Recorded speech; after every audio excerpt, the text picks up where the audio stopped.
Ladies and gentlemen, welcome to the workshop of presentation from the fiscalizing entities that strengthen the credibility of the budget. We inform the spectators that this event happens in the TCU room with the broadcast live in the TCU channel. So today's meeting has the goal to provide the dialogue to for the handbook and with the purpose of collecting information that can help with the cooperation for the final version. Participating is the TCU President, Magister Ana Reis, the Procurator of TCU, Paulo Soares Bugarin, the Procurator of TCU, Júlio Marcelo de Oliveira, the Public Minister, Rodrigo Medeiros de Lima, and the Senior Governance Auxiliar from the United Nations, Alanza Monteiro. To open this workshop, we invite for the welcoming words the TCU President, Minister Ana Reis.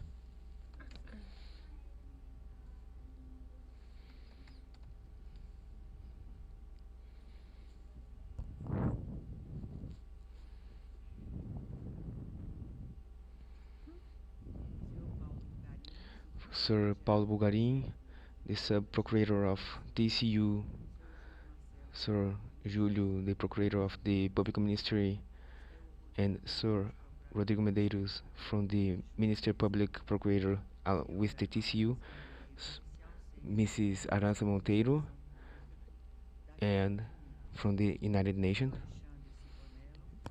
Mr. Alessandro Ciconello, Senior Analyst from MBP, Sir Leonardo Albenais from the TCU, Sir Thiago Dutra, the General Procurator from TCU, Sir Alexandre Caldeira. I greet all of you and all the colleagues that accompany this event presentially and online. With great satisfaction,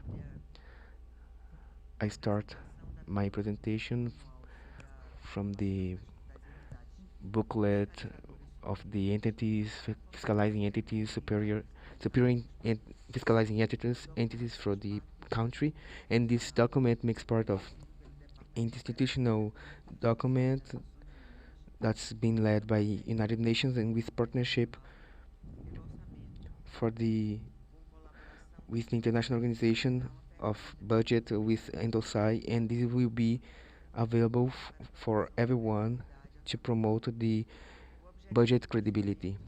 The goal of this event is to promote a dialogue in internal terms so we can have a script afterwards with the purpose to collect suggestions to subsidize the final elaboration that will be completed until the end of this month.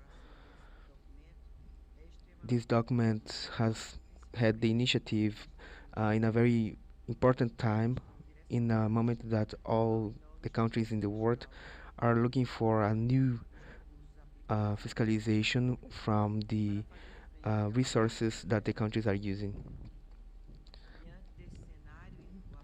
In front of this scenario, with the support of the fiscalizing entities are necessary so the countries can deal with the new challenges in areas like education, health, security, and social assistance without uh, losing the sight that the public accounts can be sustainable and credible for the population.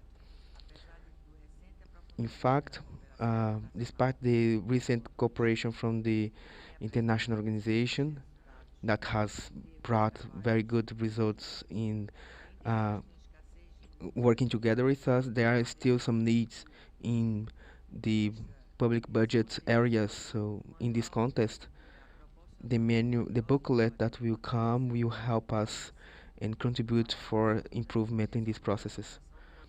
So the elaboration of this manual of for the credibility of the budget in partnership with the other fiscalizing entities is not only relevant but also necessary.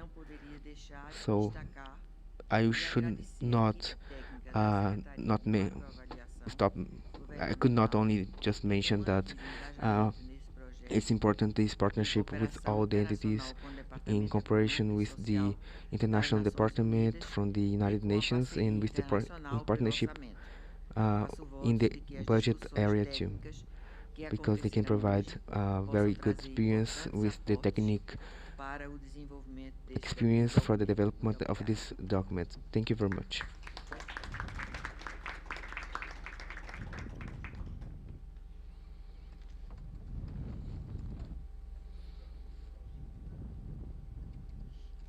Fares Bulgarim.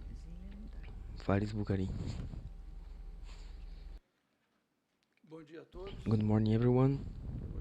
I would like to first greet everyone present here, our Minister Ana Reis, and underline the importance of this event. A question that there is also about the credibility of the budget information. Is that very important or not? So this is important because it really helps with the rules accomplishment for the country. So I believe that this initiative has a very good relevance for the purpose of providing a better integration between the superior entities so they can allow a better optimization in the processes and guidelines for the budgets in international terms. The credibility from the budget is fundamental so we can know with better precision how the resources are being used, if the entities being is following the rules that had been established before. So it's important to mention that we should rescue each time more the dignity of the budget rules in general terms also. So this meeting has also the purpose to audit and identify the different alterations in the budgets and evaluate if the programs first established have also actually good results or if the goals have been affected by the alterations on the goal. Since we are mentioning since you're mentioning to that we are going to create a handbook, it's important that this handbook has a very clear language and also that can make priority the implementation of these processes in a clear way, in such a way that it can provide a implementation and the development of the procedures in all the international entities. The handbook has also the potential for optimize the information exchange between the different entities and to make patterns in processes to make also uh, it to be clear for the understanding from those who are going to implement it. So on the go we will see some adjustments to be implemented too, so it can be very helpful in the future for those who you implement.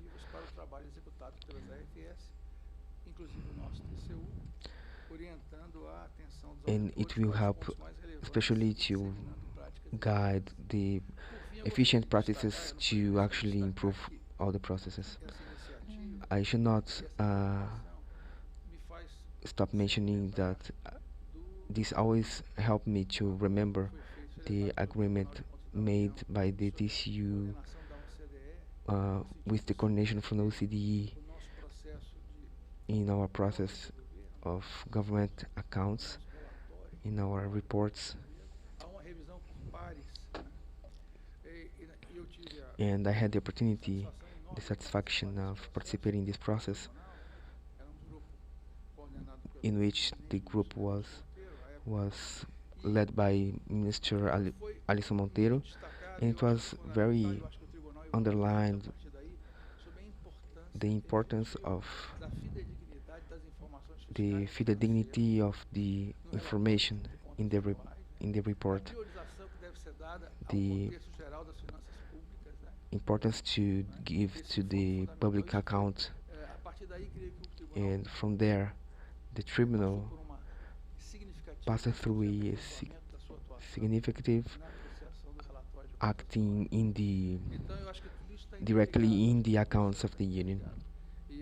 So this is interconnected. So I would like to really greet this initiative because it's not only relevant for Brazil but for all that are involved in any way.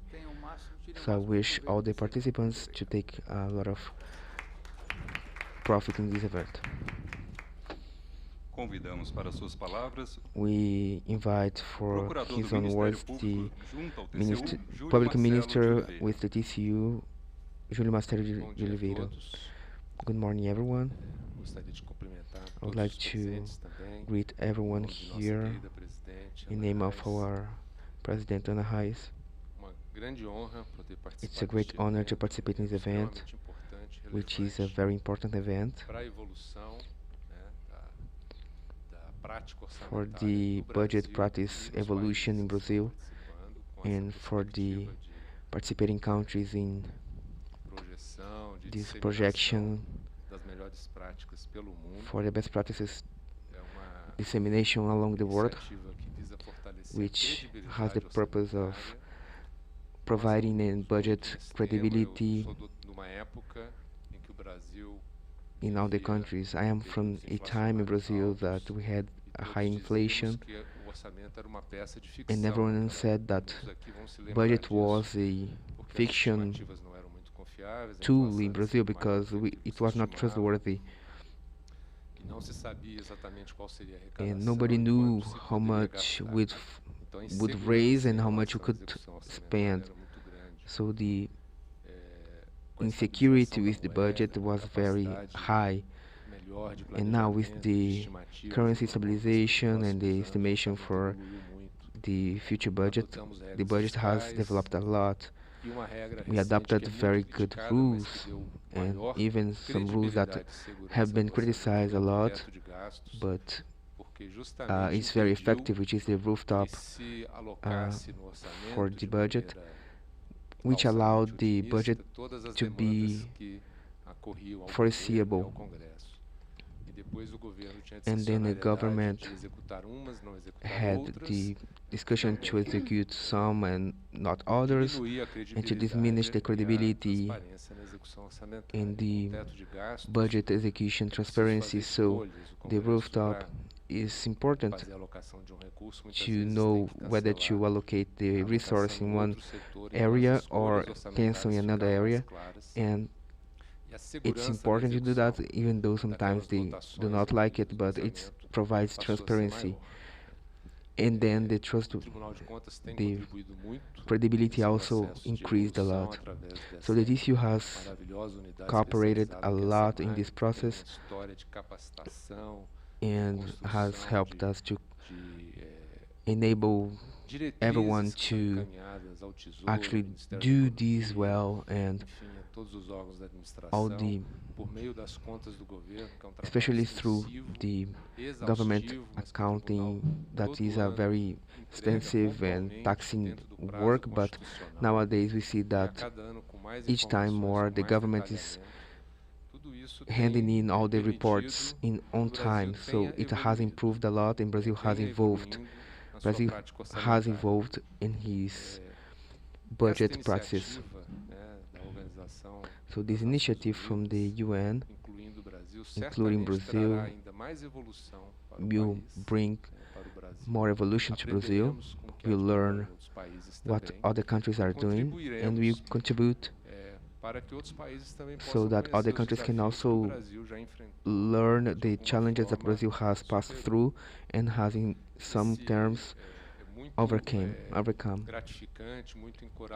This is very encouraging to see that even though we are in crisis pandemic times, in war, in political difficulties along throughout the world. There are still people and institutions working in silence, but with a lot of dedication to make the world institutions to evolve. Humanity should not lose hope on itself because there are people working to do good even though there are not hope in many scenarios. So I would like to congratulate UN here, Mrs. Monteiro, people from TCU that are going this initiative, and to make myself available to contribute in this period that we have from this event and the deadline to present and conclude the handbook.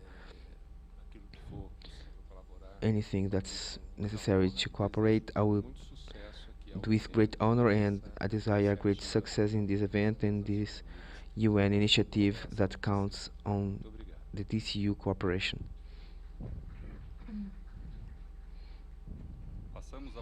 We pass the word to senior official from public administration in the economic department, Aranza Monteiro. President of the Federal Court of Accounts, Minister Ana Gaes, other authorities, distinguished participants, dear colleagues. On behalf of the United Nations Department of Economic and Social Affairs, I would like to thank the Federal Court of Accounts, TCU, for inviting us to attend the plenary discussion on the President's end-year accounts on Wednesday and to participate in this meeting today. It is really an honor to be here to discuss with you on our collaboration with TCU on the contributions of supreme audit institutions to strengthening the credibility of government budgets. I would like to say a few words to put the work of the handbook in context of our collaboration with TCU and with the INTOSAI community, and also to provide some additional information on the project, and to provide also some of the reasons why we see this contribution of supreme audit institutions on budget credibility as a key contribution to strengthening institutions and governance. UNDESA has had a long and fruitful collaboration with supreme audit institutions and with the International Organization of Supreme Audit Institutions, INTOSAI.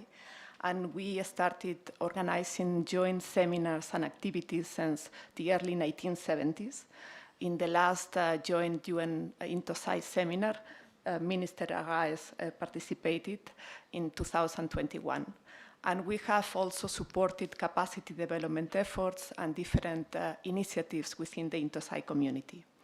Also on our side, we always try to reflect the added value of the work that supreme audit institutions do in our publications, in our activities, and we have made an effort in the last years to also reflect more specific examples of the contributions of supreme audit institutions in our recurrent publications, such as the World's Public Sector Report, which our division publishes every 2 years.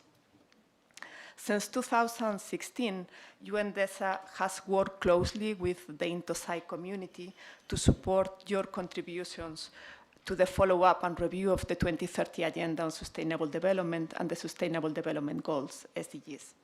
And as part of this collaboration, we have regularly engaged with TCU, both institutionally and at technical level. For example, we provided technical support to some of the innovative coordinated audits that TCU did on the preparedness of governments to implement the Sustainable Development Goals with a focus on target 2.4 on food security. And we also supported the coordinated audit on the implementation of specific targets of SDGs 14 and 15 with a focus on protected areas. And we have contributed to disseminate the work of TCU in our publications, in our activities, in different workshops and meetings that we have organized at global and national level. And now we have this current collaboration in a joint partnership with IDP on the handbook on budget credibility, which we will discuss during the day today. The 24th International Congress of Supreme Audit Institutions, which will be hosted by TCU in Rio in November, will be an occasion to reaffirm the commitment of Supreme Audit Institutions to contribute to the follow-up and review of the 2030 Agenda, including through their critical role in the implementation of SDG 16 in support of transparent, effective, and accountable institutions.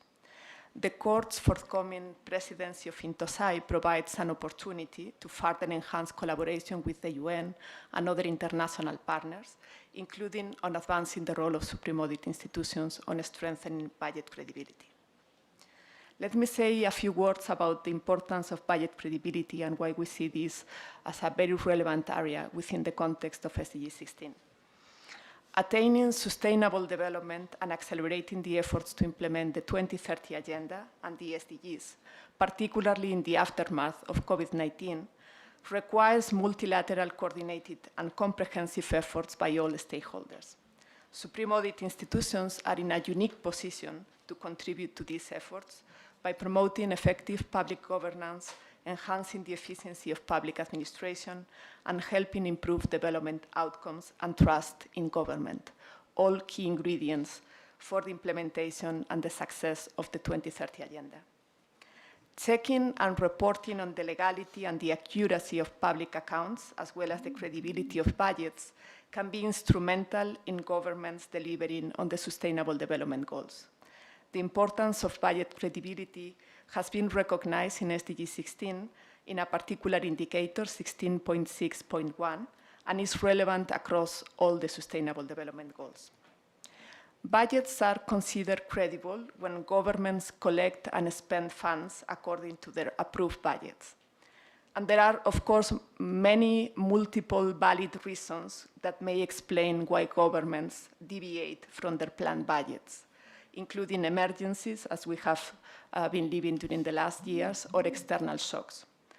Trust in government institutions, however, demands that the reasons for these deviations are explained and well known and can be verified by oversight institutions, such as Supreme Audit Institutions.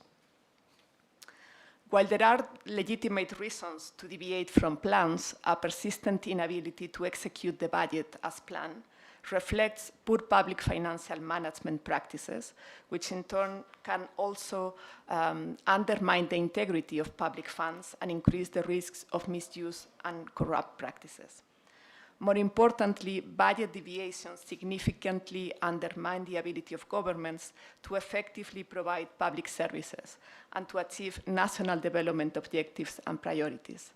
And we heard, for example, during the discussion on Wednesday about some of the priorities which are quite relevant in Brazil right now related to health or food security. Recent research from the International Budget Partnership shows the impact that persistent budget deviations, either overruns or under-execution of the budget, may have on critical policy areas and critical sustainable development goals.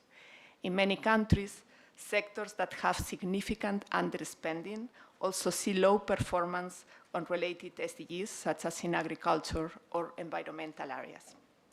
Strengthening budget credibility is really about improving the governance of the budget and effectively delivering services to citizens. These are two ingredients of people's trust in public institutions.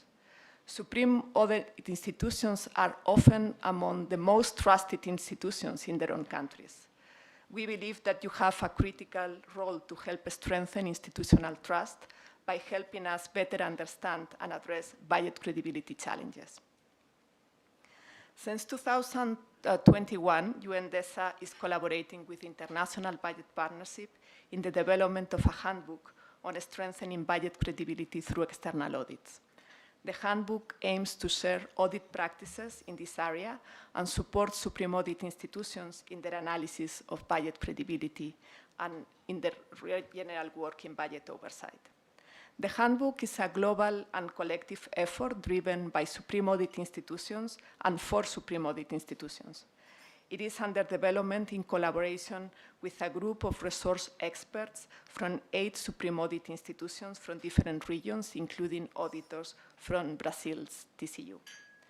Other participants include representatives from the Supreme Audit institutions of Argentina, Georgia, Indonesia, Morocco, the Philippines, Uganda, and Zambia. And we have also engaged regularly with the US Government Accountability Office, the Auditor General of South Africa, and the Audit Department of Jamaica. We believe that creating the handbook with its potential users is the best way to make it relevant, useful, and of high quality.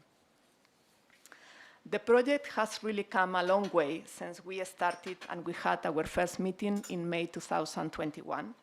4 work streams led by Supreme Audit institutions have produced papers that will form the basis of the chapters of the handbook. The team from TCU is leading the work stream that focuses on the audits of the annual execution of the state budget, or the end-year accounts, and other audits of budget-related issues that are conducted periodically throughout the fiscal year. A survey of Supreme Audit institutions distributed through INTOSAI earlier this year has also helped inform the handbook on existing practices in other countries and Supreme Audit institutions. In addition, there have been 2 consultant reports on the experiences of Supreme Audit institutions in the Pacific region and French-speaking Supreme Audit institutions. We have also held several virtual events to raise awareness of the topic with Supreme Audit institutions and with other stakeholders. And we have regularly collaborated with the International Monetary Fund, the Public Expenditure and Financial Accountability Initiative, PIFA, and other international experts. The material we have is very rich. We have just held a review meeting in New York a few days ago to take stock of the contents and discuss areas for improvement based on the feedback from experts and peers. We also had an opportunity to hear from international experts on trends and research findings related to budget credibility. We also discussed the conceptual framework of the handbook and the structure of the handbook, and we agreed on the next steps for finalizing the handbook and brainstorm on potential ideas for dissemination and engagement. Our objective is to produce the full draft later this year and to have the handbook finalized and launched in early 2023. It will be translated into Spanish and French. And we also aim to raise awareness of the project with Supreme Audit institutions globally, using occasions such as the next INCOSAI in November.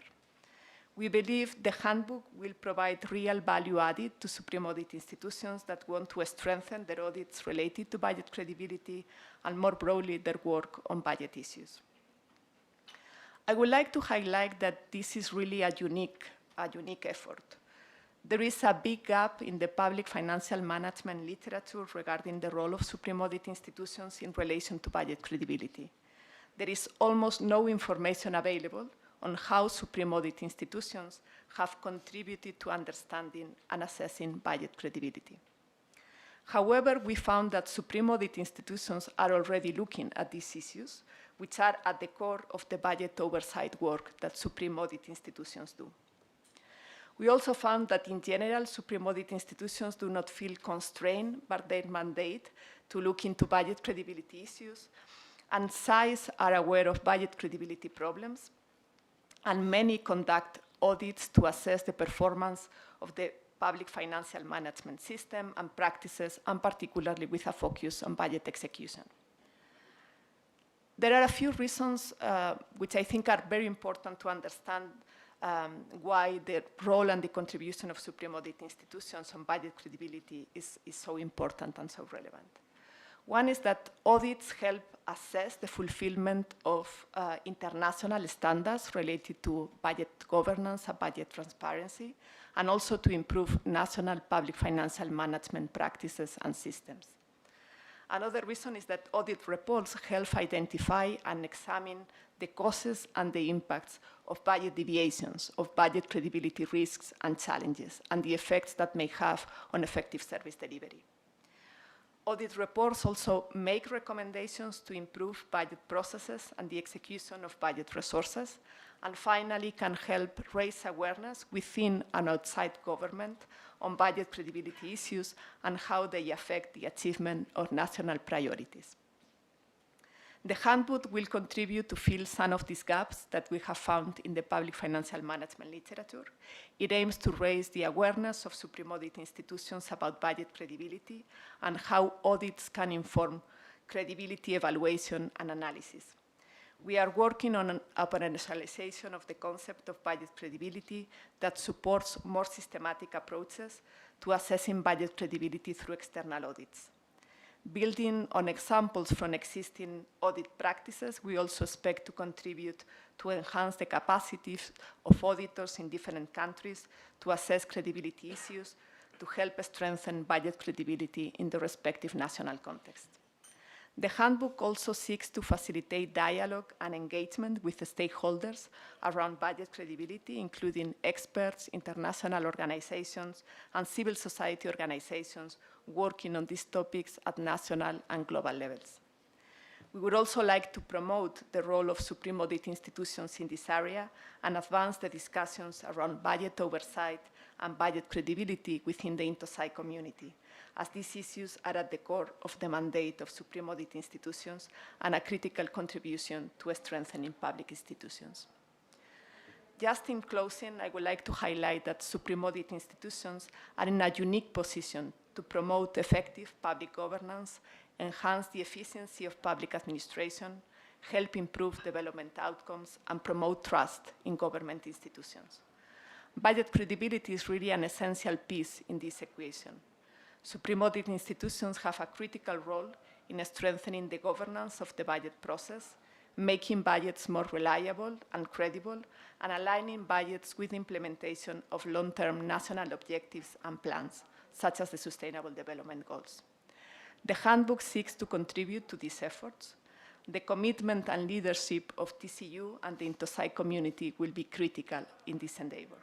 I am confident that the outcome of today's discussions will inform the development of the handbook. They will also provide valuable guidance and inputs for the INTOSAI community going forward in support of Supreme Audit Institutions' efforts to contribute to effective, transparent, and accountable institutions and to a robust implementation of the 2030 Agenda. UNDESA, IBP, and its partners are keen to continue to work with you on these areas. Thank you very much.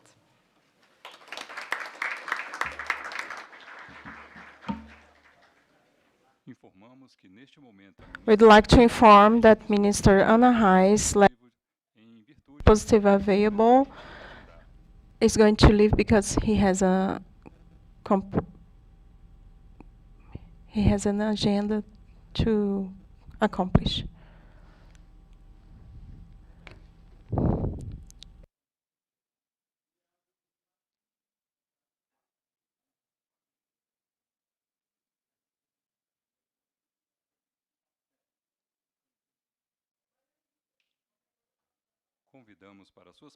We'd like to invite the senior analyst from IDP, analyst Alexandre Seconello. Good morning, everybody. It's a pleasure to be here with you today. I greet everyone on behalf of Dr. Paulo Soares Bugarin. I thank you the invitation to participate in this workshop about the presentation of Handbook on the actions of the EFS to strengthen the budgetary credibility. This partnership, we have the honor to contribute with this initiative with Andressa, the Department of United Nations, in a partnership with TCU and another audit entities that are involved in this process. We'd like to thank the invitation to be present in this section the last Wednesday that see the report and then here of the Public Accounts 2021.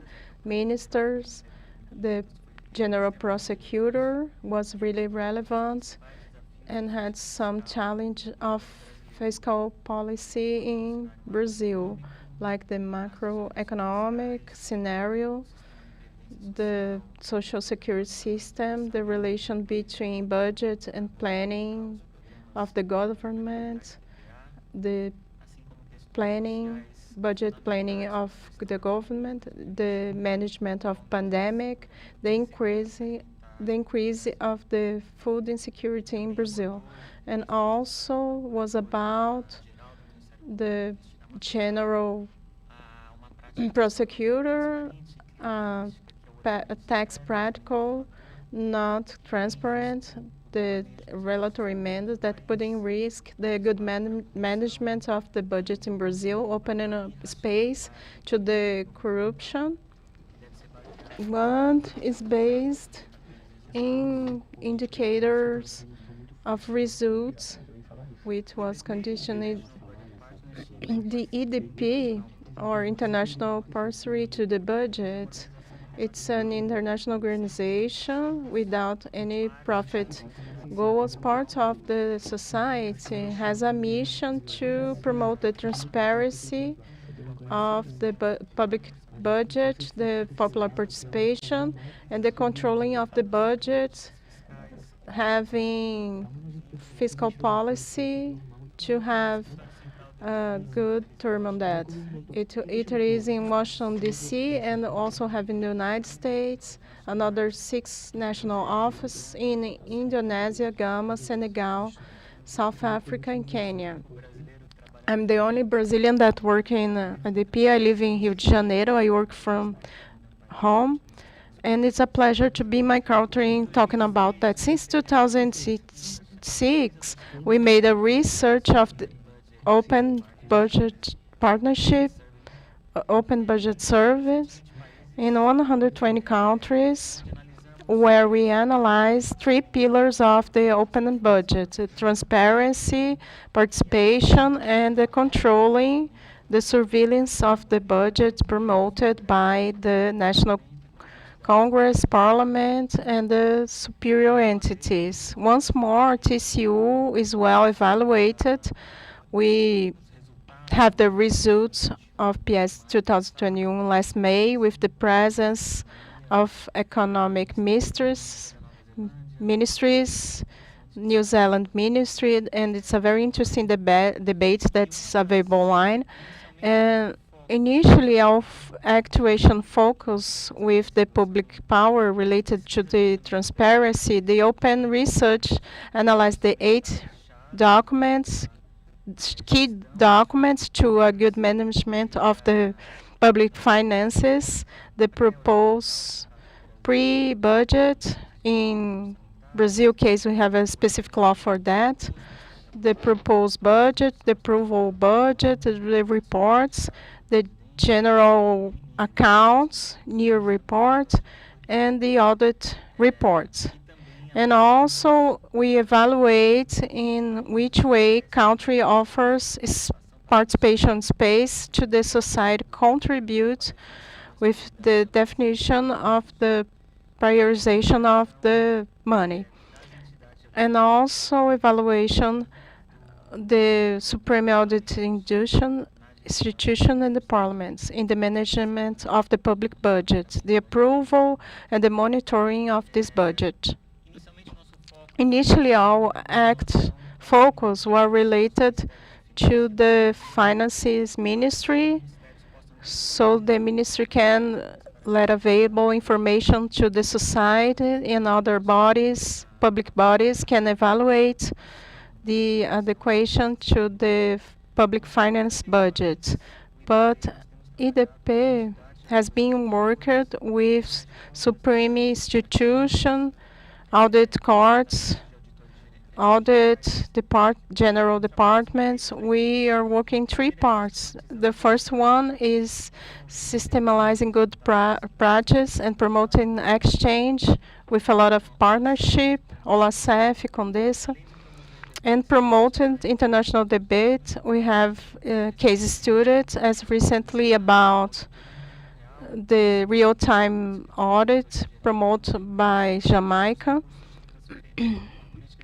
the transfer of money during COVID. The other one is a dialogue initiative between Supreme Audit Institution and the society to open dialogue spaces and recommendations made by the entities to executive branch. We have did sometimes with Nepal, Argentina, Tanzania, Uganda, and recently a project in 70 countries. I was in some of this country recently. I have some meetings with the audit institutions, El Salvador, Jamaica, Nepal, and Armenia, as they can go forward in these spaces with the society. Related to the theme that we have today, the budget credibility, this partnership with all these entities to develop this handbook.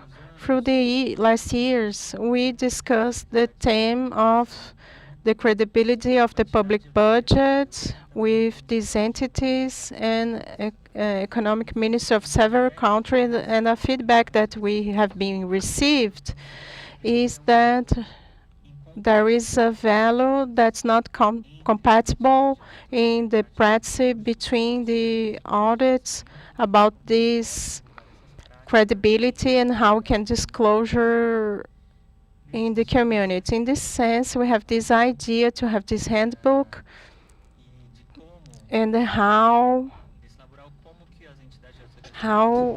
these supreme entities can act analyzing the public budget. This theme is very relevant not only in the SAI but in an international debate, and we consider that the budgets are trustful when the government spends according to the approved budget. Any deviation should be justified. Some organizations are talking about that. The WHO is highlighted that several places are under execution. A recent research that we made in 22 countries a few years ago showed that the average of 30% of the budget to buy vaccines in low incomes countries has the lowest immunization. It's a very serious problem that's happening to this budget execution is not in a proper way. The World Bank,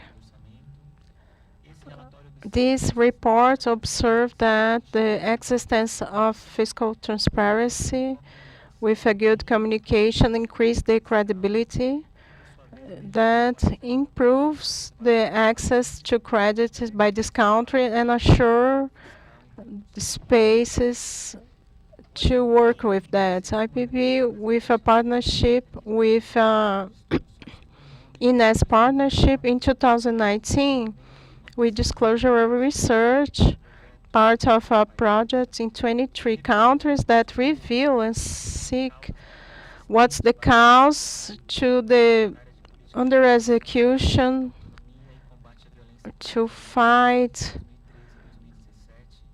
problems with that. We analyze in a specific program and see what were the causes of that. And recently,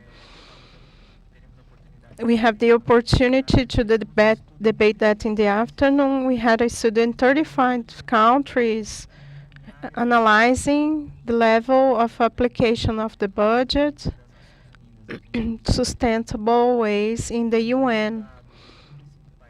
In 35 countries of budget execution through 2009-2017 to understand the motives of the deviations, and the result is as under execution of the results consider the total budget of these countries and varies between 10%, 14%, and several countries are higher than that. The budget designated to the health published. I talked about some of this report to put in the debate, and also the social impact and economic impact beyond what was mentioned by Dr. Palmerant and the other presenters. The audit presentations are fundamental to the own goal of this topic, especially on performing the audits, presenting evidences and recommendations to understand and face the main challenges of the budget credibility in different countries. Why this politics or the public bodies normally they show a very low credibility for the public budget, so we have some evidences to point out this. And in this section of TCU that has shown uh, the 2020 president budgets, uh, it was mentioned some of these relevant causes and some of this deviation. So the advancement of the role of the superior audit institutions uh, giving credibility for the international bodies, so it will help the countries to have better sustainable governances. It was already mentioned one of the indicators which is related to the budget credibility, and since the beginning of this initiative we had the purpose of working uh, involving with Entosai, and it make us very glad to see that ETC will lead Entosai next period in the International Congress in Rio de Janeiro. We are very honored to be here with you today and very glad to have this journey ahead of us.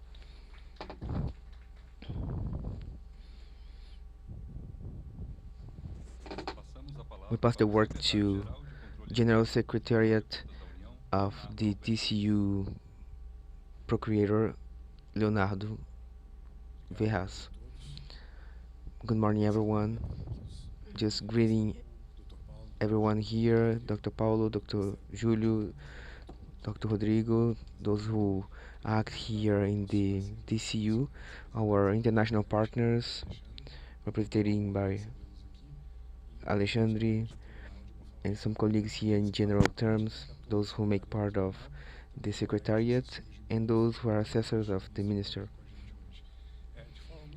In a brief way, I would like just to enhance 3 points. And I would like also to congratulate the Macro Evaluation Secretariat. I'm very suspicious to talk about CEMAC because I've been working there for 12 years. But just as Alexandre has just mentioned about the process of the account appreciation performed recently, it's an example of the works we do because it's one process of all the other ones that when we examine the budget, and it's been done this way. So what has been shown on Wednesday reflects what we done in 2020. So even before the project presentation of the guidelines of the budgets, we have been doing a very good job, which is a very good body that has accomplished the role in these terms. So I would like to congratulate this project, especially those who are ahead of it. In some ways, from those who are in the secretariat perspective, it's very good to see that there are purposes, there are effort of cooperating, and we understand that our technique bodies, they have a very good power to provide very good insights and power to generate initiatives like these that honor very much the tribunal and our work. So congratulations for your work.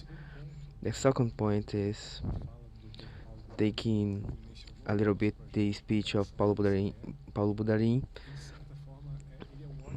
and because he's a very good example of the history of the DCU in the international cooperation, the way that we act with other institutions. The example I would mention is the way we can qualify our work through this process. From the technical parts are very good evaluation too, especially By the way, the president has uh, reported his accounts, which has also passed through the SEMAG. So different processes like the fiscalizing the activities of administrative and the operational activities. So there is a long story of the international cooperation, not only in the entities that gather the fiscalizing entities, but not only that, but in other entities too. And we see that. We see a two-way road uh, in which we can learn from the best practices in the national environment, but also we can also share what we do with the different other countries. The work we learn from the other countries is very important for us, and also the possibility to share our expertise with the other countries too. And the third point is a bit about the budget credibility that we we are mentioning here. Last week we were living in Brazil the CDE OCDE week, so and I was indicated by the president to represent the tribunal in that discussed the integrity, the credibility, the trustworthiness of the state and the public institution. So we talked a little bit about the rules accomplishment because they are important to make the progress, but they are not enough. So when we look at the budget, there is a part of following the rules, which is a job that we do very attentively. If there are fiscal policies to be followed, just as the budget rules also that have to be followed. And on the other hand, there is the transparency part that we need to guarantee society to have all the information. And I believe that this part we are already doing a good job. So in both ways, I have no doubt that is being done by a very good job from the TCU.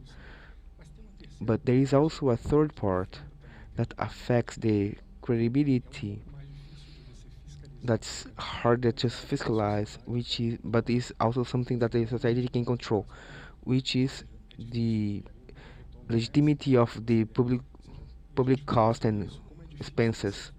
So, from our behalf, it's good to provide credibility and public security, but the question is, what do people see from what we get from the state? So we see a lot of people unemployed with low resources not being given to them. So it's difficult to expect the population to trust the entities if they are not getting their benefits from that as well. So the the budget should not only pass through the TCU from the Secretariat, but should also be approved by the population. Should be approved by the popular opinion too. So that's a very important thing that's harder to control, but it's important. So this is one of the most important topics to be discussed in our country today because we look at the budget, we see the budget, and we ask, do we really see it as some legitimate budget to be directed to society? I don't think so. We think that we should reflect as a Brazilian society as a whole, and to continue in this dialogue to improve our processes and to make it better. So I thank very much for this opportunity to have this international partnership so we can learn and also provide good experiences for you. Thank you very much.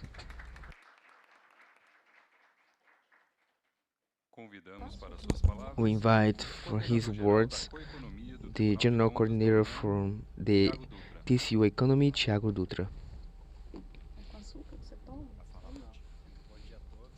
Good morning, everyone. I greet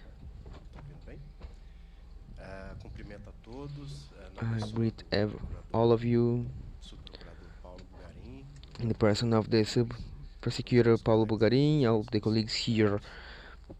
present, and I start greeting the SEMAG for this initiative. SEMAG has a very good and important leadership role in the tribunal. The public control starts with the budget evaluation, and beyond this aspect, also we have the challenge to cooperate internationally. So we have very good points here to underline, and in the especially in the SEMAG role and the budget question. Um, and when I first started working here, I read the Constitution. I saw that TCU has the competence to fiscalize the budget, the patrimony, and the accounting and operational processes. And when I was reading the SEMAG procedures, I saw that it could corresponded to what the TCU was doing. So with time, I understood that it's important to have decentralized view and partnership with the entities that fiscalize the budget from the tribunal. And this is a point that has created this coordination that I am ahead of, that in some ways is expanding the tribunal actuation in some other areas like the Providence and tribunal, and that comes to our economic coordination, and that we need to share our experience, because we are talking about a budget of 4 million reais in all the actives and passives for the tribunal. So we need to have this reference from other entities that are how they are doing, and to share also our references and experiences. So, and that's when I talk about the international cooperation. That's very important. I see some very good examples in partnership with OCDE in the past 10 years. There, I had an example of one cooperation in 2010, 2011, and which 28 indicators were not very well evaluated, and now they are being well evaluated. And from then on, we did a very good project with the World International Bank that had the ambition to create a better strategy for the next 6 years. So we saw that this cooperation, as an example, was very fruitful for us, and also international terms. So we can see that we are evolving to acquire the international patterns, and this is a topic that I underline, and especially connecting with our today's topic, which is the budget. I still remember from 2009 that we discussed a project that was looking for a reform in the budget in Brazil, because our law is very old. There is more than 50 years, and one of the biggest challenges we observed was the divergences in what model would follow, because when we have the public governances, we have three different areas. We have the budget, accounting, and audit. And in the in case of audit and accounting, we have very good patterns, but in the budget we don't, because there is a big interference from the politics, because we have a lot of peculiarities in these areas. So, but from then on, we have had a lot of evolutions in terms of transparency and controlling and etc. So we have seen that in some terms we have had a lot of improvements, especially in credibilities. I see the topic of credibility being one of the more critical ones. Uh, Even the PEFA methodology that's been sponsored by FMI, uh, and the first pillar is the credibility, which is the one that we desire the most to achieve, because it's the one that is found in the other pillars, the transparency, etc. So the credibility is the result of everything that is being done before. So if the budget has this fiscalizing processes being well done, prioritizing the social structures and needs, and if you have a very good efficiency in the public budget, so we have this credibility. So credibility stays in between the plausibility and effectivity, which is something that is very important to as in terms of results, not only from those who have done, but the ones who perceive it from outside.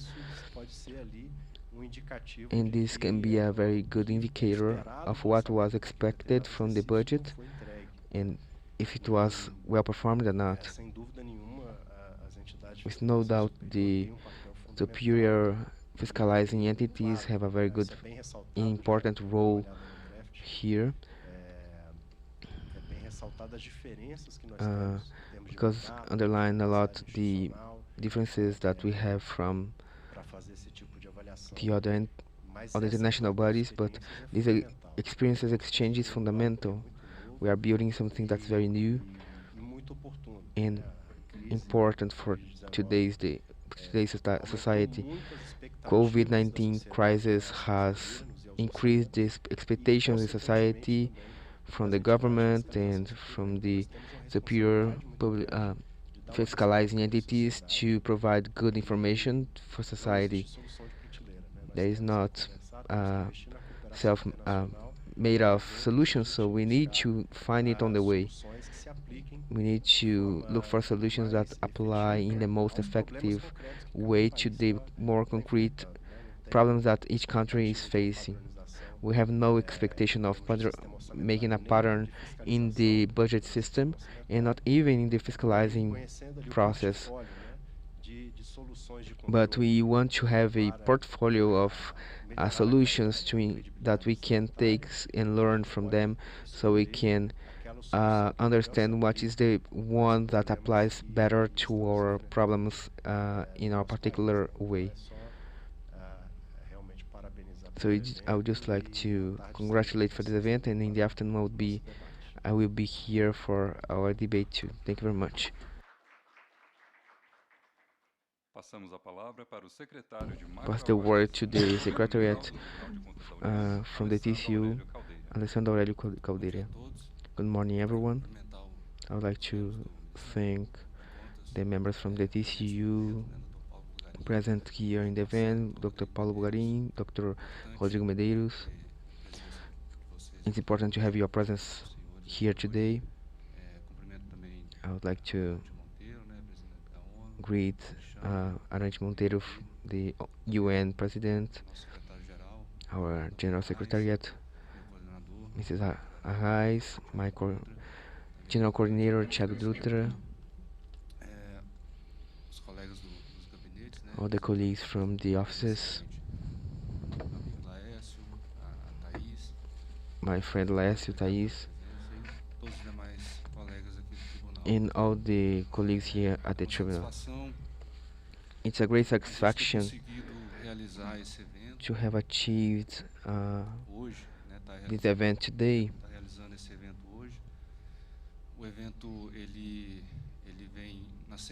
The event comes after the biggest job that SEMAI has done, and the TCU also has done it. And we have fit this event thanks to efforts from Luciene, that is the director from the area of this project with SEMAGI. I also thank Lucien's dedication to make this event happen, and the credibility of the budget is, with no doubt, a very important topic for all the society, and especially for the EFS and superior fiscalizing entities, which is a very important The budget to accomplish his function to give transparency to society of the governmental actions and allow the bodies to make effective control and monitoring need to have credibility. The SAI has a key role in this monitoring to seek this assurance of the credibility of the budget and how it's made with the participation of the court. We want to base the guideline of this fiscalization of this credibility budget. We live in a world context very observed, a challenge scenario, economically speaking, brought by the pandemic, not only the sick effects, but the lockdown measures to try to fight the pandemic. This scenario is getting worse because of the armed warfare that affect the production of food, the supply chain, and affect the prices. And the difficulty of the government to have the demands that the society expects and the actuation of the government, so they are demanded to expand this fiscalization monitoring to act in this scenario. In this moment, as in a scenario like that, at the same time that the governments are demand and this expansion of the actuation like Brazil to obey the tax rules. In the Brazilian cases, like Dr. Marcelo say, the spending cap, which is the most important to us, they need, the challenge to the governments is to have these demands in the respective rules. Not easy. In this scenario, this is very clear in the national literature. The governments are tempted to skip the rules so they can attend some demands. And these guidelines sometimes regularly come with the budget, putting estimatives, extreme optimists in the economic areas, finding an increase of revenues or underestimation of expenses. And again, is the important role of the monitoring entities to stop this kind of practice. The draft, the handbook that is going to be discussed today, brings some guidelines and concepts very relevant in this subject of the credibility. I believe that's an important piece in this content of the handbook starts of the concept of budget credibility, strict view look. We can consider the draft of the handbook has this approach a strict view, we can consider that a budget is the one that do the right estimatives,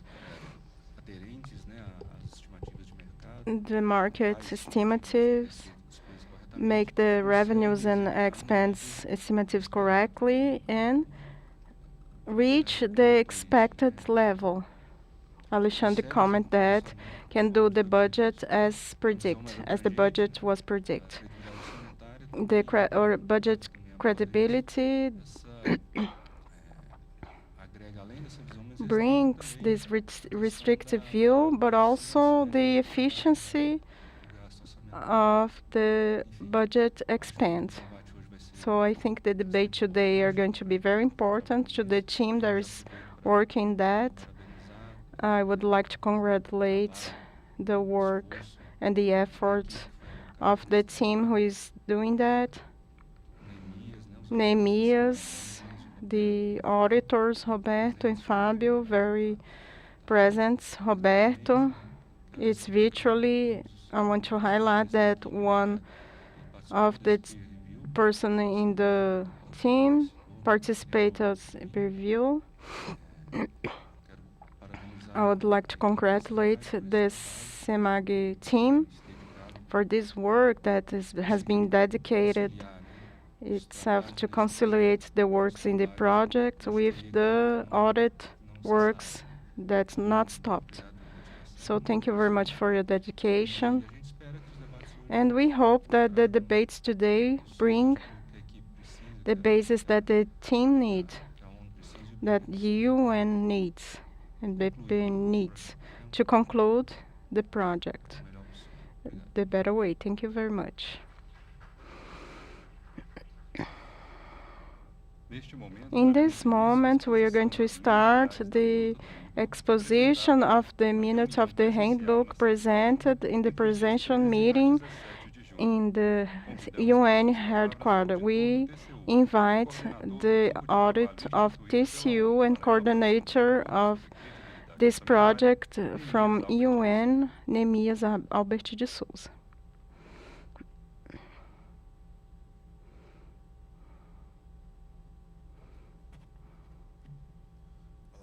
Hello, good morning. I'm very happy to be participating in this event. I'd like to start greeting the authorities, Dr. Paulo, Dr. Júlio, Dr. Rodrigues. I'd like to greet Leonardo Abestrais, Diago Douto, that represent the institutional support given by the General Secretariat to our efforts in this initiative.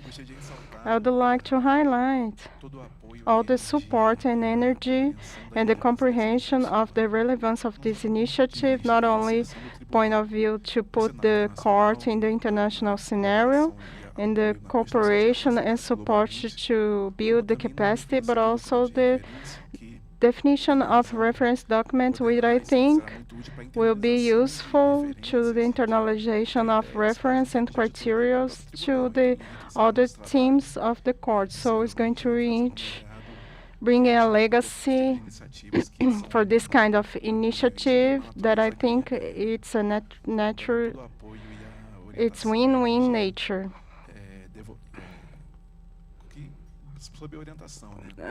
Under the guidance of Alessandro and Luciene, from the beginning support our participation in this collaboration, and their activation was very good. So I'd like to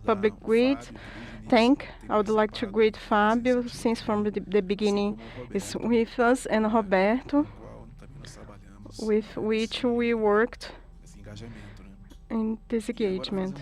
And I would like to review a little of the project itself as our contribution to build a parcel of this handbook, as also a view of your recent participation in the review meeting that was made by Undesna. I'd like to greet President Arança, representative of Undesna, and the IBP. I would like to start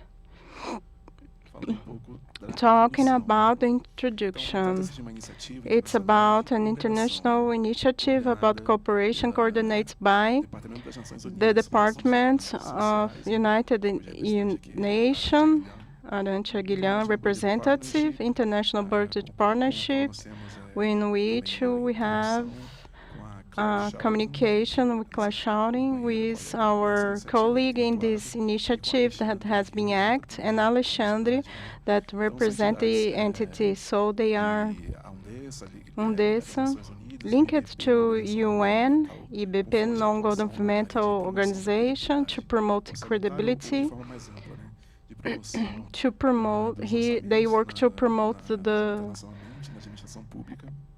budget internationally in the public administration, to promote recently this project. So I think it's important to highlight the opportunity of this initiative that was taken by UNDESA and IBP very quickly in the right time, where the government has this fiscal expansion. We have challenges of public health, international conflicts, inflation, empowerment. There is necessity to expand the tax border, and with immediate reflex of the public debt, so that brings the discussion about the budget credibility. So what's the boundaries of this acting? Is it possible to seek the effective delivery of policies and goods and service to society? We have to analyze the risks of this kind of acting. What we have to remind, I think it's relevant to UNDESA and IBP saw that through the SAI. And one important thing was the roles of the SAI, the watchdogs, reference entities inside the public administration, but independent, to make the validation of these boundaries and bring the comeback of the credibility in the government. So the goal is to promote the budget credibility. We have the SAI role, and the goal of this initiative is to develop a handbook, a reference about the contribution of the entities by the external control. So we have some elements to promote the external control and to be a handbook. As Dr. Paulo said, it's very relevant. As it's a handbook, we have in mind the necessity to be clear and practical. It was an effort to seek that and to be even more practical and direct, so the handcraft can contribute to the auditor's work. And the other challenge is how to do with the several mandates and different. We know that we had a lot of guidelines, so it's a challenge. With this initiative, TCU was invited to collaborate, and then we had the support of the institution to collaborate, UNDESA and IBP, the coordinator entities, to make the text. There was the decision to divide. We have 8 SAI, and was divided in 4 groups, and to TCU was the role of coordination of the work team number 1. We are very satisfied with the recognition of the entity, and to act on that, it's about We have recurring assessments of the state budget and years, talk about government account. So we do recurrent audits on that. So we have 80 SAI in this elaboration. Our work team, we have 5 members: Brazil, Argentina, Morocco, Philippines, and Uganda. We did a survey that was highlighted by Arancha, in which we have research of our partners in this diversity, and because of this institutional variation and a long-term mandate, only between us the exchange of information was not enough. We have to have additional information in a global way. So it was disclosure research by the organization that brought relevant results to make the text.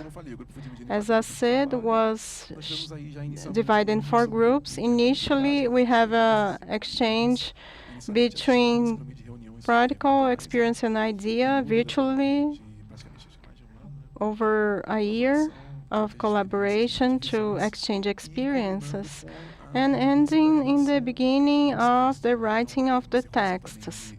We have some minutes and reviews between the parts. The progress was to elaborate the first version and the internal review, and until now we are in a revision time. Was the meeting that was realized on site in June 2022, in the beginning of the current month, in the UN, which was the first meeting in which we could on-site meeting and exchange experience and impressions, and we have a lot of aggregate values.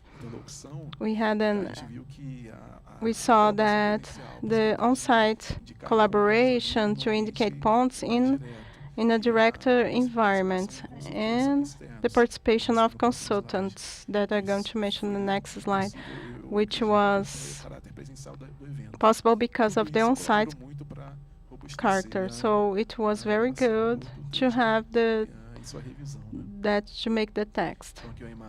So here is a picture of the meeting. It was in the beginning of this month.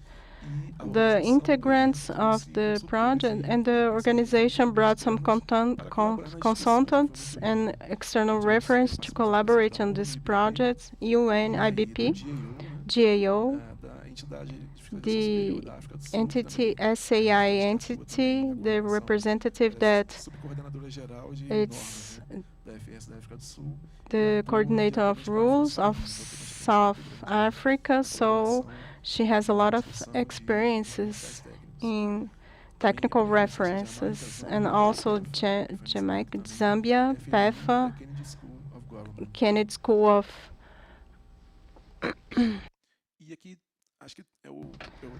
and here I try to trace the challenge that we're going to have a reflection in the debates, try to think about the challenge and the possible sources and reflections that we may have.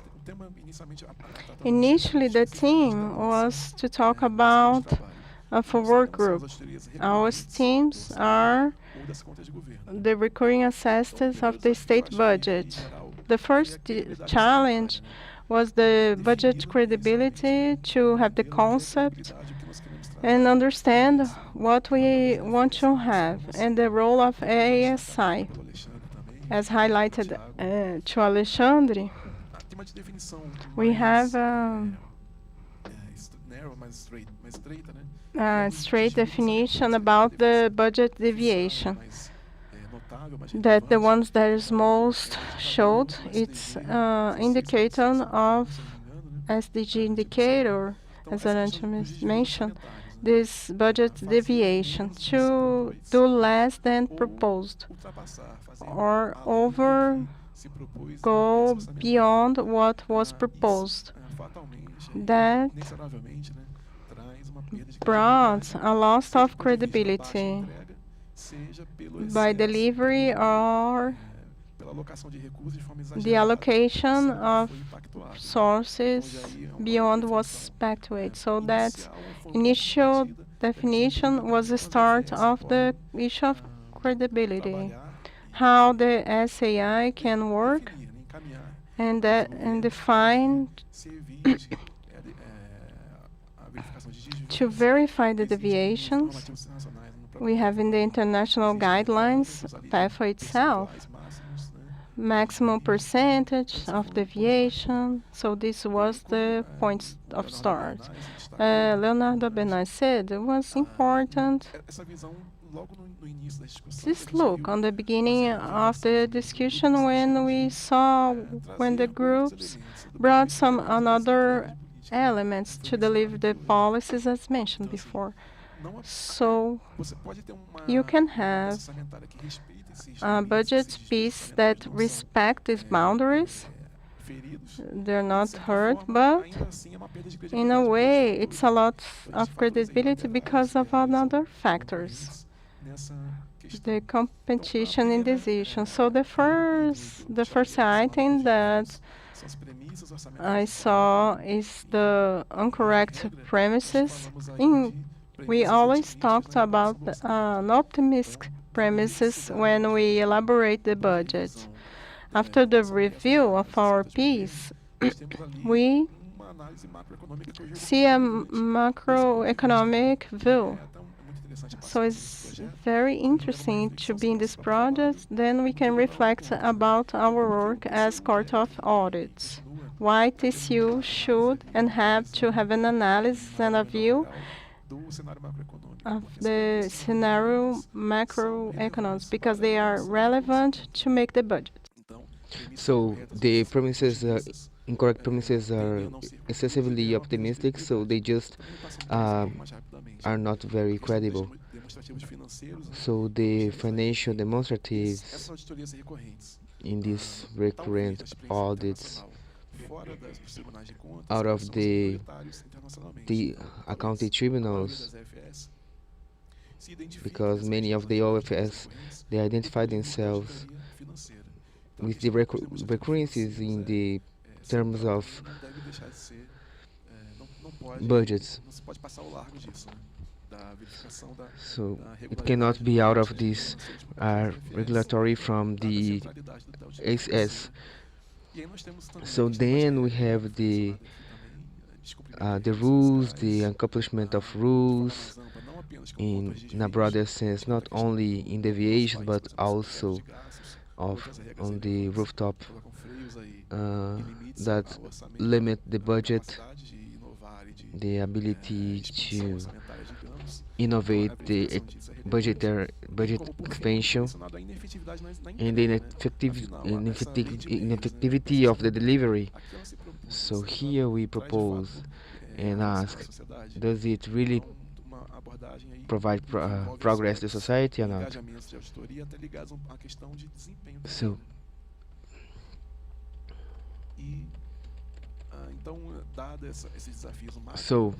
seeing these macroeconomic challenges, so the first challenge is in our group is to delimit the object. What are these recurrent audits?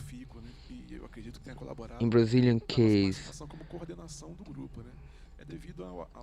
is due to the institutional sedimentation that is very strong in us, through which we perform audit related to the governmental accounts, and all the TCU bodies act in this report so they can subsidize the governmental accounts. But on the other hand, the recurrent audit also look for the controlling works that are recurrent beyond this annual report. So we do also have annual analysis throughout the year because the government they make these reports and the TCU evaluate them afterwards, which are recurrent work throughout the year too. So we have a duality between the annual work and the work being done throughout the year. Especially because these OFS work done throughout the year is not done as much as before. But regarding the challenges that we have now, the other entities they do not know very much of this work throughout the year that we do, which is normal for us. And then I mentioned the OMS reports. Do we do it? Well, it's a negative response from us.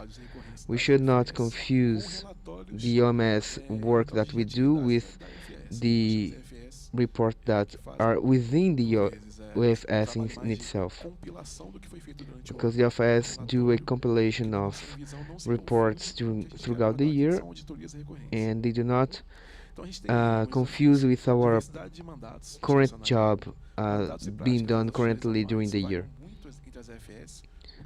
So the biggest diversities in the institutional mandates are the practices and mandates in the annual audits that vary a lot from the EFS, the contrast in financial audit, the financial part, the development,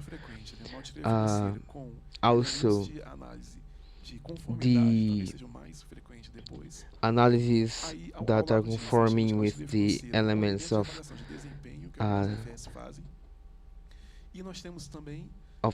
development and etc. So we have several and different EFS that do different works that are providing the data from performance, especially here in Brazil. So all these jobs they help us to have a better understanding and also to complete our work. Then next we can also mention the survey we've already done regarding the international state, in a very important matter that points out the importance of this work is the lack of international references in these areas. So this work for international cooperation can bring very good references for the future, because it will help the OFS to work better because they will have better references. The OFS nowadays have a lot of work criteria brought by the international patterns, but sometimes these patterns are not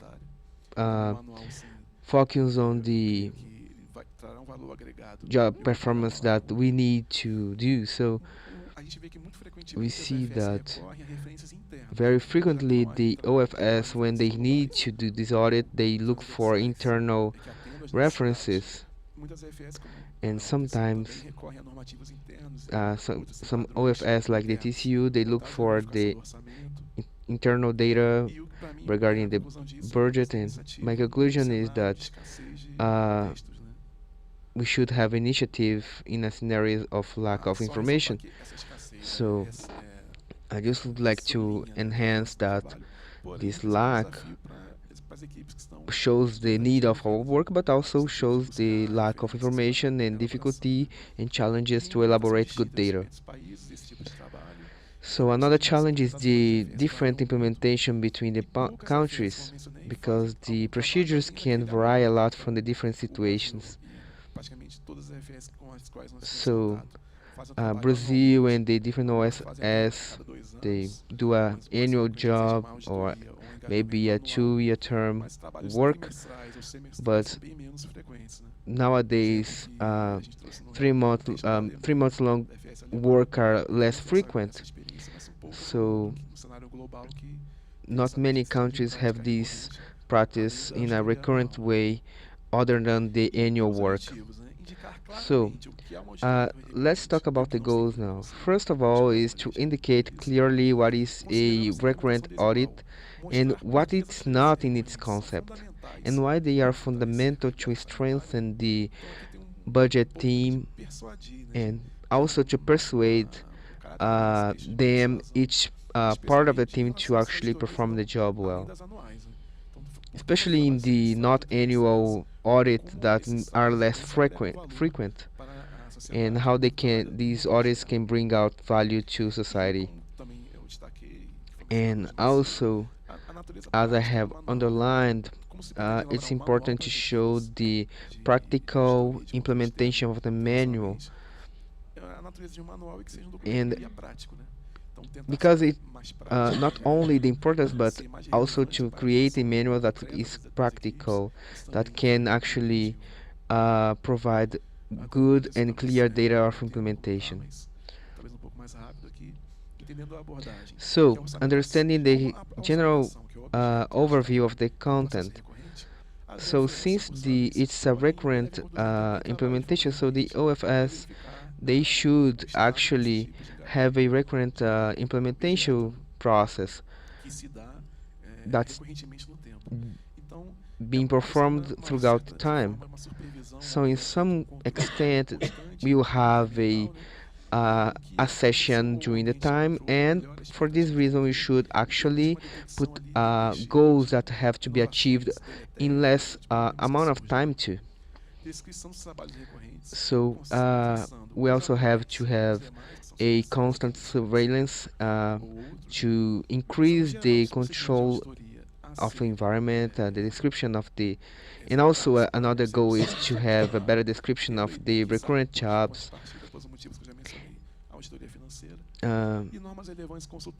Also, a general overview of the audit procedures is another goal, and some of the relevant terms that we have to consider are the inter-SAI speeches and pronouncing in the past years, the PIFA guidelines, and the other partners like SAA 300. So, and then the question, how do we do that in practical terms? So, we should look into the planning, execution, and providing better reports, creating planning frameworks that are effective. The execution should be turned into a very focused process towards the effectiveness of the budget, and then also here is when we ask ourselves if the recurrent audit should be debating whether we should look for the planning or actually the results of the budget. But the conclusion is it has to take into consideration from the planning and until the report that will be published in the future. So it takes the whole process. So regarding the reports, we understand that they have to be conducted not only to show data but to persuade and people to understand better the deliveries that the budget will have to society. So these reports have to show all the data regarding the control environment and for the different areas, not only in general terms. And the reports and the follow-up have to be clear and provide implementation patterns.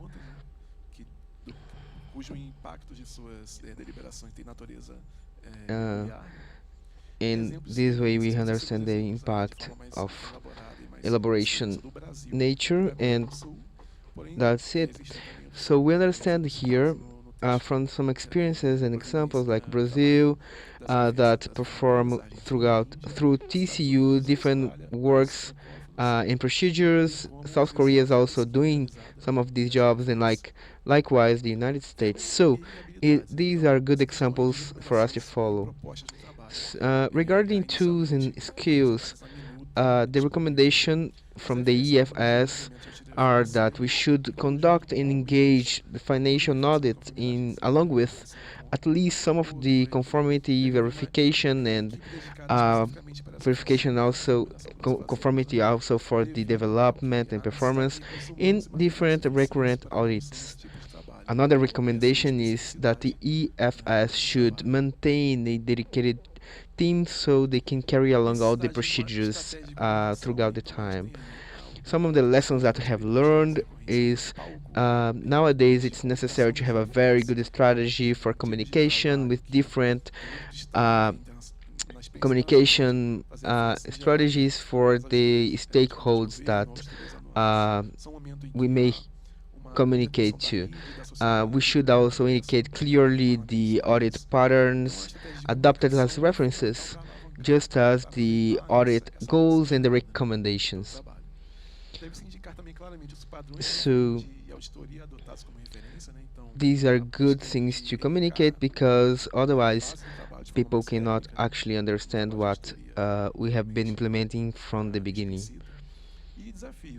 And then we have the challenges. The first challenge is the great range of recurrent audits, and then the second one is the institutional relations that we may have from the TCU regarding the international bodies and entities, and then the execution of tempestivity, which is another challenge that it's not only here in Brazil, but each country is also having some of these challenges in its peculiarities. Another challenge is to have a effective communication between the team and also from the OFS and the other bodies, and then the lack of personnel and resources to actually have a good job to perform. So it's important to understand all the problems that we have on the way to actually understand what are the solutions that we should carry along to provide better assertiveness in these solutions. And regarding the effective communication, it's important to understand that this is the core topic for us. Otherwise, we could not actually get the results we want. And going back to the lack of personnel and resources, when we don't have people to work, it's harder actually to actually carry along all the goals that we are looking for. Then coming to the future of the chapter development, we should then define a better, with more clarity, the goal of the chapter. Sometimes when we change people leading, we do not understand what part of the process we are, so we lose ourselves in the process. And then we have another topic, which is inclusion of better graphic elements to facilitate the reading of those who need to take the decisions. Sometimes we have news, we have novelties in the information, so we need to understand better what we do in a more graphic way. And then a third aspect that we should consider is a more persuasive argumentation in favor of the recurrent audits. We cannot just know that we should do them, but we have to convince others to actually do them well. Especially regarding the other jobs beyond the annual evaluation, which has the danger of not being well carried off by all the team. Another topic to understand the importance is to have more details regarding the planning and the work execution.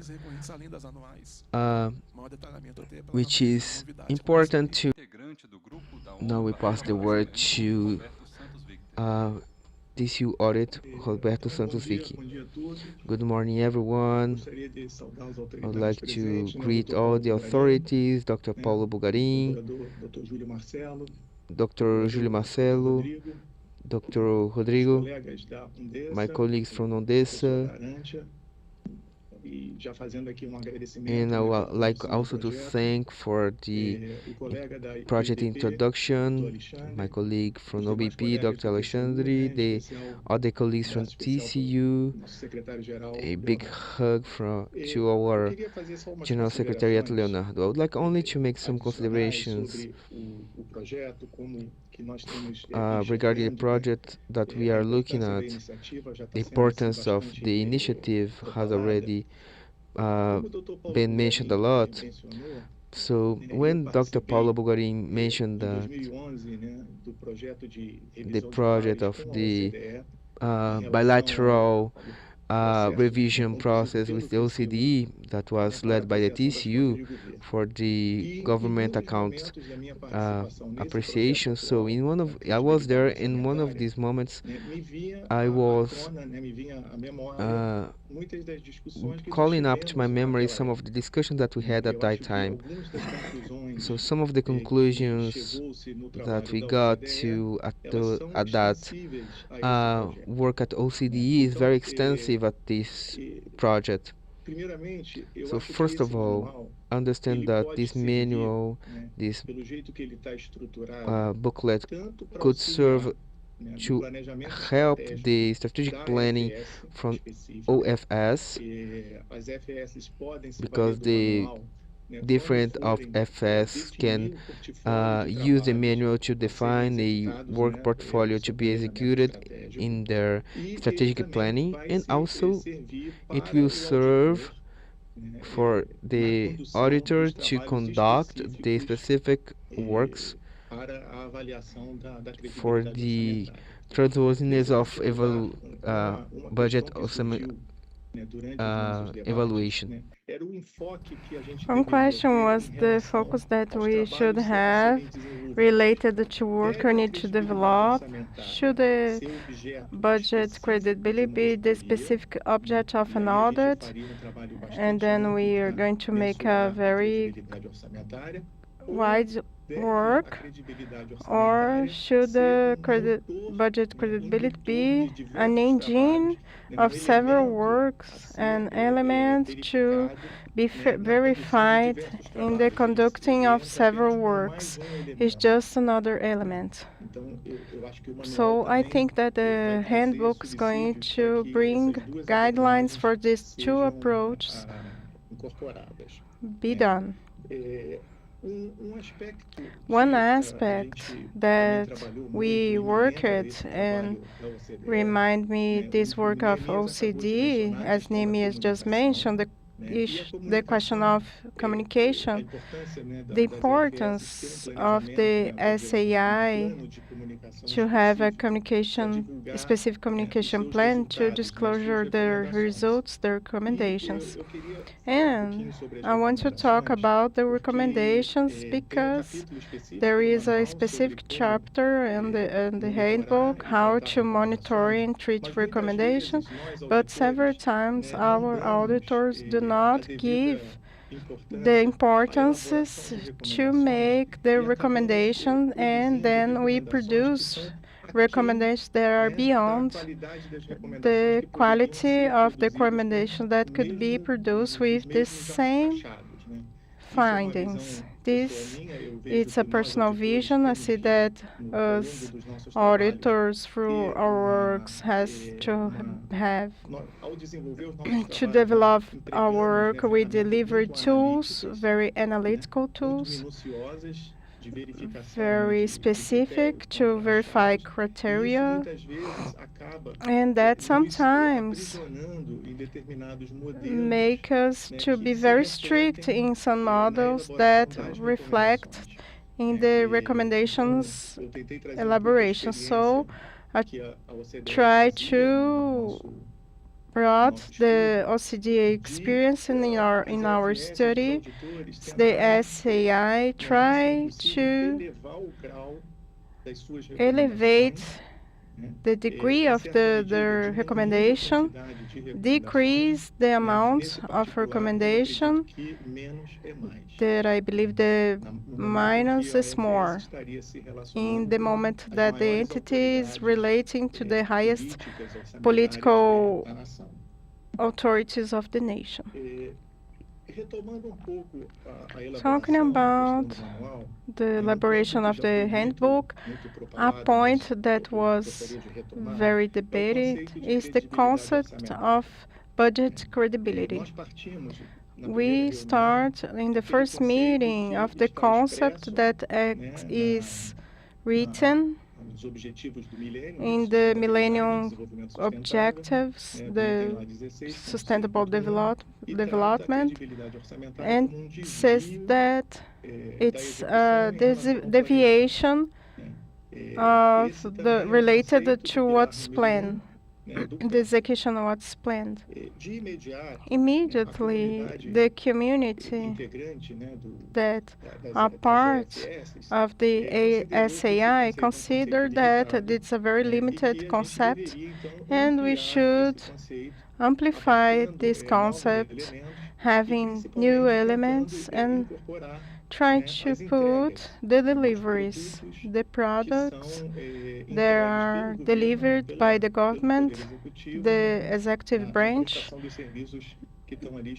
in the service that are expressed in the budget. And this issue it's put, but in the point of view of the handbook, it still has a concept difficulty in which way that is going to be in the specification of the aspects of the handbook, because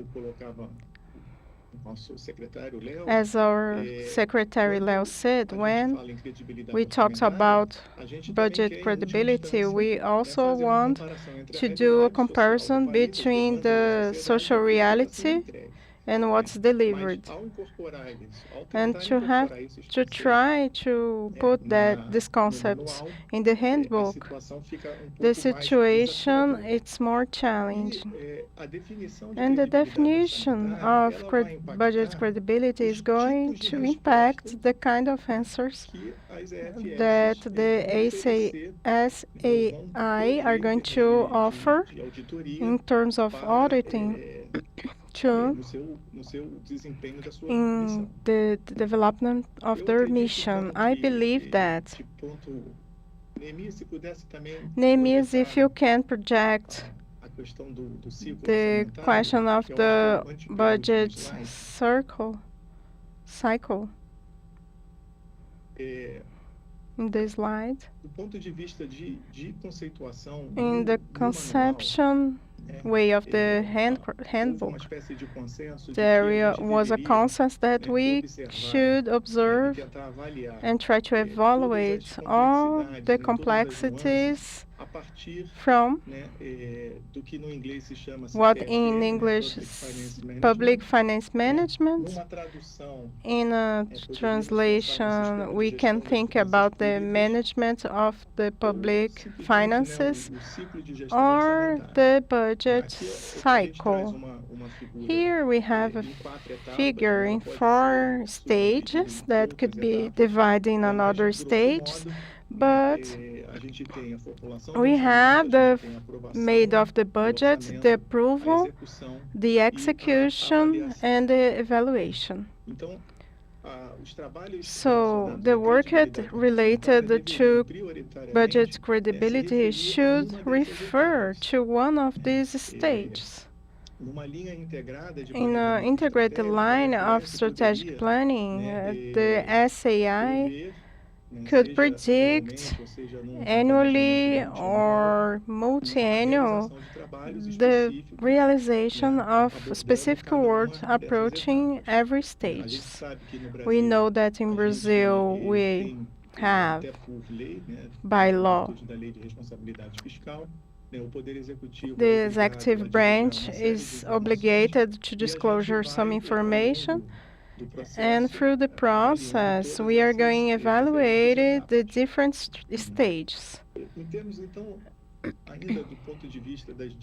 About the difficulties of the building of the construction of the handbook, we got to a partial conclusion. That's not the final concept, so we're still working on that concept, but is the work related to that are related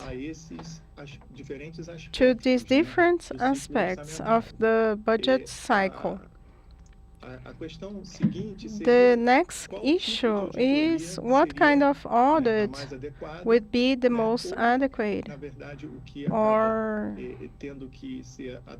what should be adapted or adopted because of the diversity of the SAI spread around the world. The kind of adequate work is the adoption of the three models of audit: finances audit, conformity audit, and performance audit. The conjugation of more than one audit, and sometimes we highlight that we can have a work that's not an audit, it's just like a verify work or the assurement of some information. So those are the biggest challenges that we are facing to write this manual, this handbook.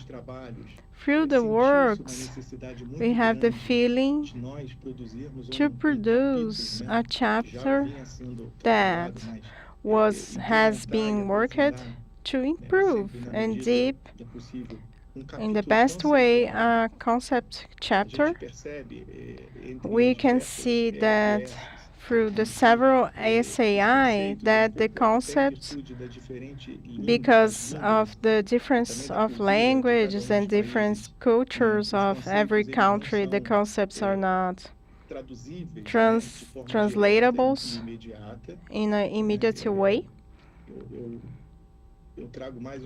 I talk about an issue that I realized in the work that was with OCDE. The culture of TCU in the concept of audit is very different from what OCDE refers when they talk about audit. Anyway, as we write the handbook, we have to concern about to have the several approaches of several countries related to how we can audit the budget cycle. We had a representative from Indonesia, which the experience and culture is to make the development audit, so they already do this budget cycle, but when we look at the budget execution, again we have this tension.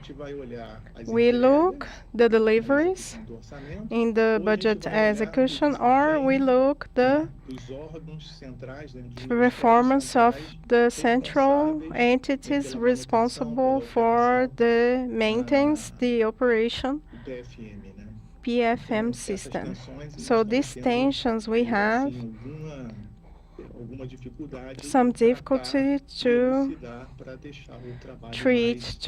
leave the work better to the several actors that are going to use this handbook. So ending my speech, I'm going to talk about the structure of the handbook. Nehemiah said that the handbook was divided in 4 chains. One about the recurrent audit, one about the performance of the system, finance management system, and one about risks. That the chapter about risks was subdivided in two parts: the risks that could occur in the aggregate environment to the consolidation, and the other that could happen in the entity that execute the budget. And the last chapter about the recommendations and monitoring. And here is just an overview how the handbook is being structured. We have to have more deep talks in the afternoon, and just to understand the structure of the handbook, and was identified to every stage risks, significant risks that compromise the quality of the public services in every stage. So I'm not going to read, it's just to give an idea of how the handbook is being structured. We believe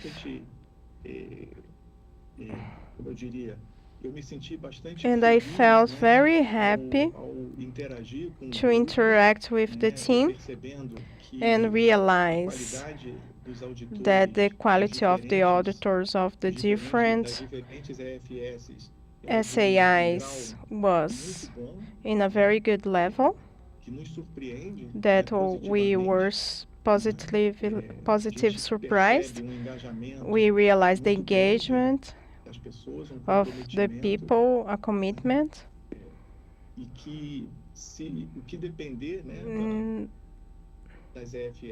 And about the SAI, the budget credibility is going to increase. But we know that the rulers are always stronger. They have ways to get out of the system, and what we need to create are constraints for that to not happen. So we have all these sources. So what we have to contribute in this moment was it. I think that we have some reflections. I think that the first one is to be linked to a definition of budget credibility. It's not easy to be defined in only one way. There are several ways to define, several ways to be evaluated. I remembered something that happens a lot in a way that this handbook would be different from a variation like PEFA, because when we observe the PEFA pillars, the items that are evaluated, they are also looking this management system of the public finances. So we try to highlight in what way this work is different.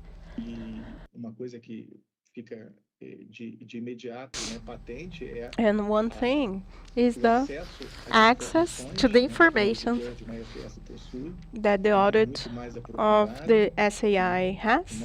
It's more deep.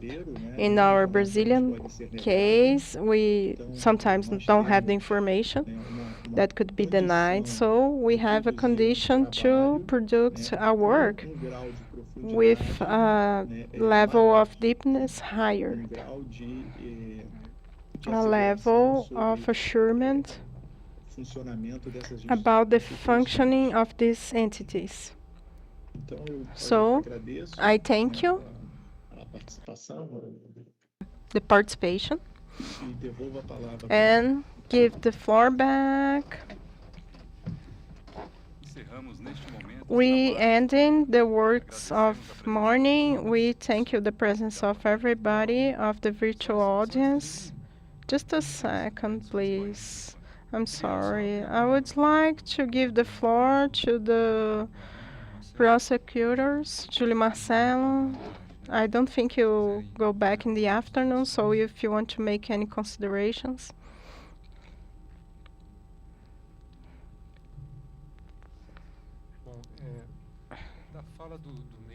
From Neemia's speech and from Robert's speech, I would highlight this multiplicity aspect of the ways of functioning of the controlling entities around the world, and the necessity of the handbook being inclusive to contemplate these forms. Is not that should be so with to be very prescriptive in a better way, because that would make position take of these 8 countries may be perceived as something that's authoritarian, that lost its seduction power, the invitation power to the best practice when you say that that's the best practice. So maybe show the different practices and show in which way they impact in the strengthness of this credibility to reach the basic goal of the handbook. That makes that the handbook could be more extend from what the thought initially. I think that you are facing this challenge. Think in how can we contemplate in these issues. I think that from a good exposures in what way that impact the budget credibility, and if possible a description of the costs, human costs, to implement that. Neemias talked about the engagement of the auditors that are necessary to do those audits, especially the annual, and with a high frequency. You have to have very well structured units to hand this challenge, and beyond this description, the possible impacts in a way that the countries can receive this handbook and could be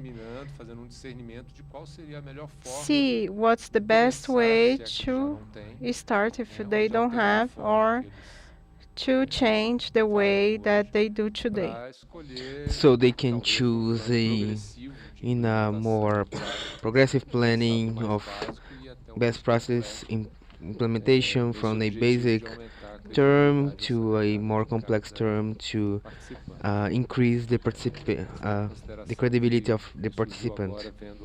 So this is a contribution that I would like to mention from this. So good afternoon, everyone. I just like to greet everyone here in behalf of my colleague. I'm the National Procurator. So I greet everyone, Dr. Thiago, Dr. Alessandro. Just mentioning what Giulio has already mentioned, I feel it's important what has already mentioned, the 2 considerations regarding the trustworthiness analysis. Be the ones focused on the credibility and trustworthiness, but also on a implementation focus, because the trustworthiness design is very broad.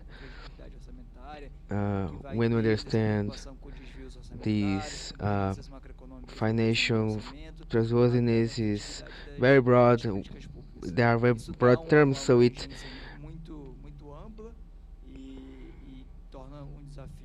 a very big challenge when we understand audits should be done in broader ways. So also the question is how can we permeate other fiscalizations from the OFS that has already a trustworthiness. So the question is how can we analyze better the deliveries, the budget design. This is a challenge.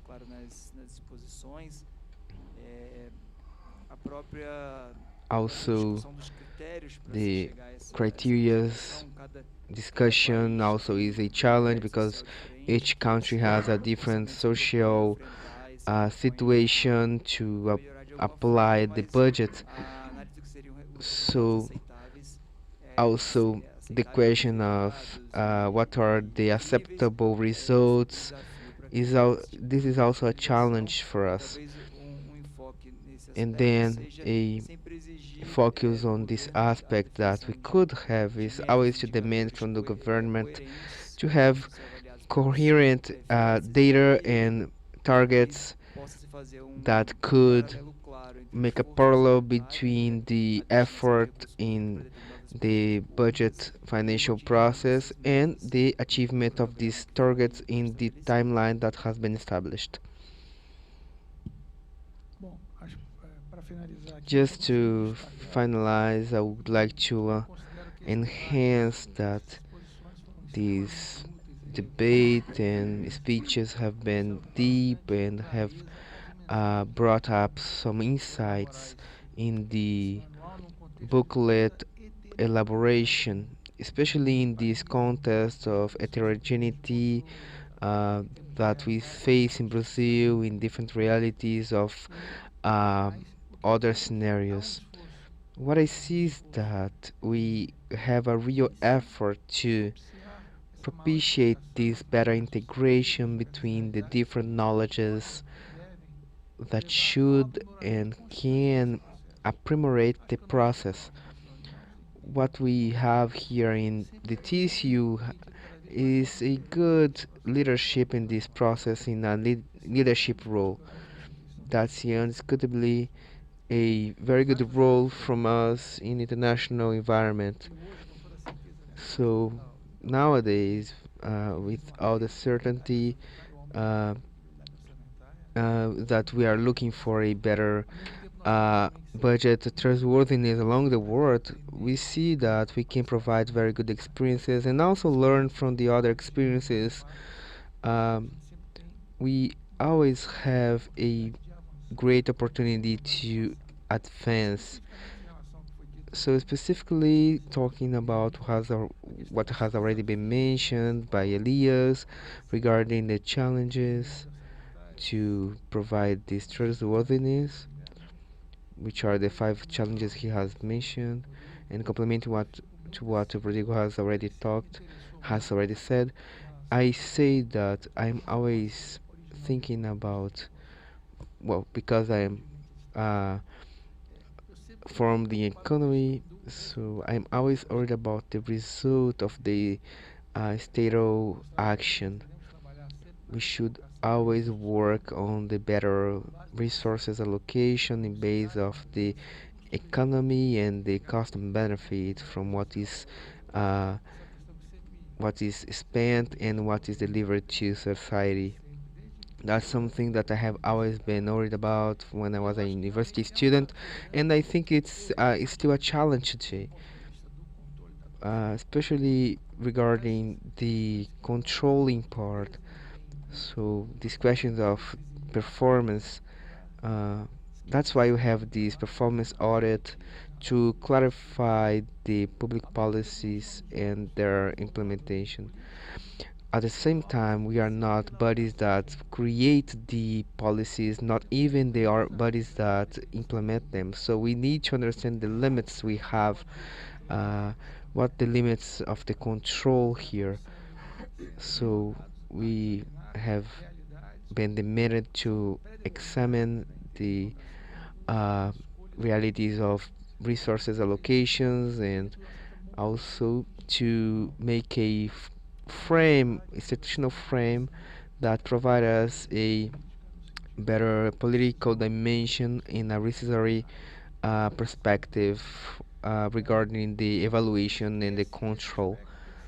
So I understand that this aspect should always be better developed and focused uh, because the control body should be the one that contributes, should not be there just to stop the action.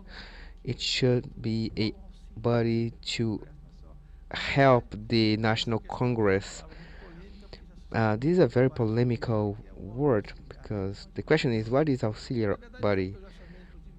I mean, I have already said that the TCU or the OFS is a body that works together in cooperation with the broader spectrum uh, of processes and entities. And I believe that is something that does not happen in any other country in the world. There is no other superior controlling institution in any other country in the world like the TCU. So in this aspect, like in this type of situation that also uh, empower us, it also brings us challenges and difficulties on the way. But in a nutshell, I would like to really congratulate this initiative and the participation of you all because it has brought us lots of insights, and I think that's very relevant. All this discussion, our general prosecutor is doing a good job on implementing this project with us. I'm very satisfied because I am very identified with this topic. I'm very fond of this. I see that it's deeply relevant not only for our country but for all the other countries. So thank you very much for your attention, and we could just conclude our part of the morning section.